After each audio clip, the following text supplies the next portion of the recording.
ക്ഷേമ പെൻഷന്റെ കാര്യത്തിൽ കഴിഞ്ഞ തവണ അടിയന്തര പ്രമേയം കൊണ്ടുവന്നാണ്. ഇപ്പോഴും മന്ത്രി ഒരു കാര്യം പറഞ്ഞു, ഉമ്മൻചാണ്ടിയുടെ കാലത്ത് 18 മാസം കുടിശ്ശികയായിരുന്നു എന്ന ഭാഗം.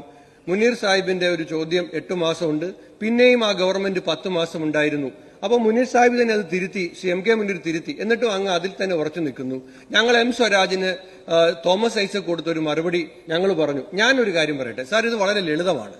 ഞങ്ങള് MLA-മാരുടെ കയ്യിൽ സർക്കാരിന്റെ രേഖയൊന്നും കിട്ടൂല.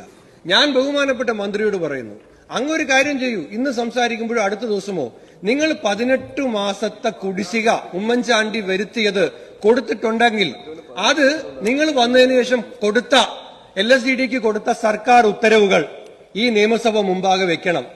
ഏത് ഹെഡ് ഓഫ് അക്കൗണ്ടിൽ അത് കൊടുത്തു ആ രേഖ അങ്ങയുടെ ധനകാര്യ വകുപ്പിന്റെ ഉദ്യോഗസ്ഥന്മാര് അവരുടെ കയ്യിലില്ലേ, ആ രേഖ അങ്ങ് ഇവിടെ വെക്കണം. ഇതിപ്പോ 3ാമത്തെ തവണയാണ് ചോദ്യമായി. ബഹുമാനപ്പെട്ട സ്പീക്കർ, ഞാൻ ചോദ്യം ചോദിച്ചു, മന്ത്രി മറുപടി തന്നിട്ടില്ല. ഏത് നിയമസഭയുടെ അവകാശം ഉപയോഗിച്ച്.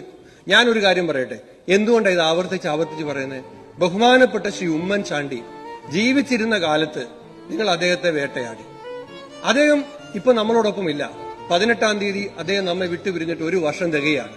സാർ, പുതുപ്പള്ളി പള്ളിയിലെ അദ്ദേഹത്തിന്റെ കല്ലറയുടെ മുമ്പിൽ ഇങ്ങനെ എഴുതി വെച്ചിട്ടുണ്ട്, ഈ മനുഷ്യൻ സത്യമായും നീതിമാനായിരുന്നു.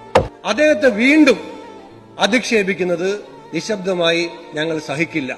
അതുകൊണ്ടാണ് ഈ കാര്യത്തിൽ നിങ്ങൾ 18 മാസത്തെ കുടിശ്ശിക കൊടുത്തിട്ടുണ്ടെങ്കിൽ അതിന്റെ രേഖ, അതിന്റെ സർക്കാർ ഉത്തരവുകൾ, എക്സ്പെൻഡിച്ചർ ഇൻകർ ചെയ്തതിന്റെ കാര്യങ്ങൾ ഈ സഭയുടെ മുൻപാകെ വെക്കൂ. പ്രശ്നം തീരട്ടെ, നിങ്ങളത് തെളിയിക്കൂ, ഇത് അവസാനിപ്പിക്കൂ.